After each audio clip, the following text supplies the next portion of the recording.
दुनिया के 7 वंडर्स में से एक ताजमहल, जिसके नीचे स्थित 22 रहस्यमयी कमरों की आज हम चर्चा करेंगे। तो आइए चलते हैं 1934 के दौर में, जब आखिरी बार उन कमरों को सिर्फ ऑब्जर्वेशन के लिए खोला गया था। यह 22 कमरे मुख्य मकबरे और चमेली फर्श के नीचे स्थित है। ऐसा कहा जाता है ताजमहल के बेसमेंट में जो कमरे हैं वो मार्बल के बने हैं।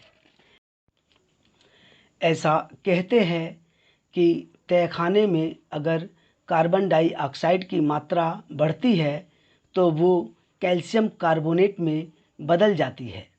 कार्बन डाइऑक्साइड मार्बल्स को पाउडर का रूप देना शुरू कर देती है, जिसकी वजह से दीवारों को नुकसान पहुंच सकता है। इसलिए ताजमहल की दीवारों को नुकसान से बचाने के लिए तहखानों को बंद कर दिया गया।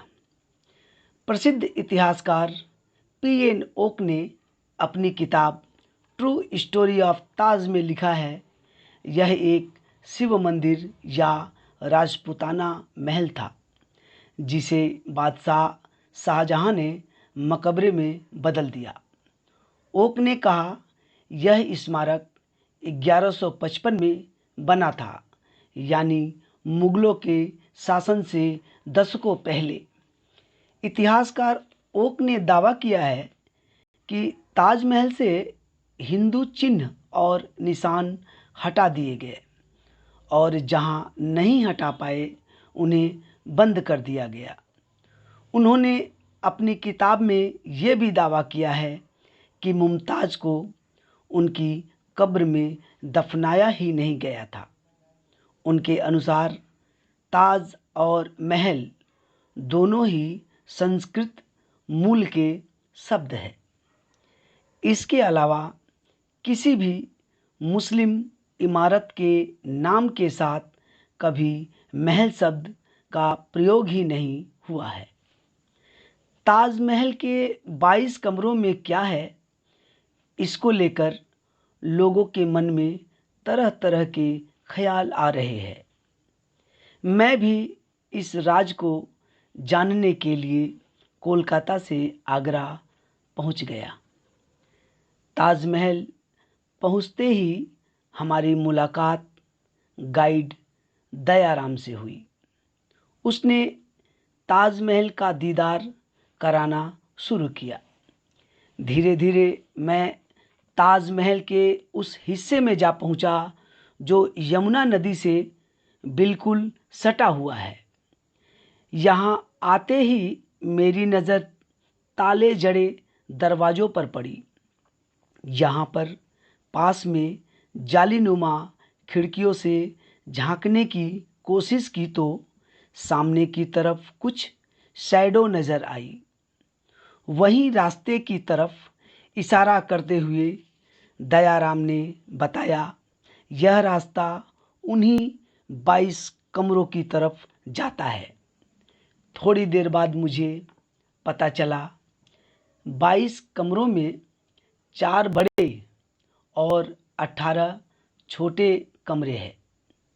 इसके अलावा हर कमरे में जाने का रास्ता बिल्कुल अलग है। वहीं ऊपर से नीचे जाने के 6 रास्ते हैं जो ताजमहल के ग्राउंड फ्लोर से जाते हैं।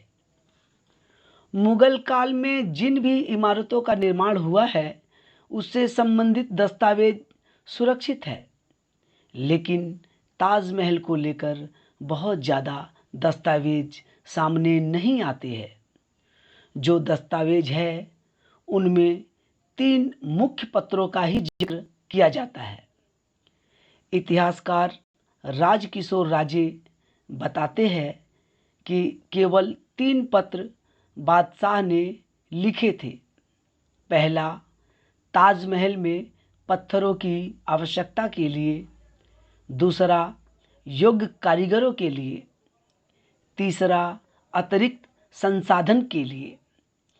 यह एक तरह से ताजमहल के निर्माण कार्य को गुप्त रखने की तरफ इशारा करता है। इधर हिंदू संगठन ताजमहल का नाम तेजो महालय करने की मांग कर रहे हैं। दरअसल ताजमहल का तेजो महालय नाम सबसे पहले एक मराठी किताब से आया। हाल ही में 22 कमरे खुलवाने पहुंचे याचिकाकर्ता रजनीश को हाई कोर्ट ने कड़ी फटकार लगाई। कोर्ट ने कहा कि आपको जिस टॉपिक के बारे में पता ही नहीं है उस पर रिसर्च कीजिए, एमए कीजिए, पीएचडी कीजिए। कोर्ट ने पूछा कि बंद कमरों की जानकारी मांगने वाले आप कौन हैं। अब देखना यह है कि आने वाले समय में क्या इन कमरों के रहस्य से पर्दा उठेगा। क्या आम जनता कभी इसकी सच्चाई जान पाएगी। फ्रेंड्स, वीडियो कैसा लगा कमेंट करके ज़रूर बताइएगा। अच्छा लगे तो इस वीडियो को लाइक और शेयर करिएगा और इस चैनल को सब्सक्राइब ज़रूर करिएगा। सब्सक्राइब करने के बाद आप उस बेल आइकन को ऑन कर दीजिए ताकि अगली बार जैसे ही मैं नई वीडियो डालूं वो आपको तुरंत सबसे पहले मिल जाए। धन्यवाद।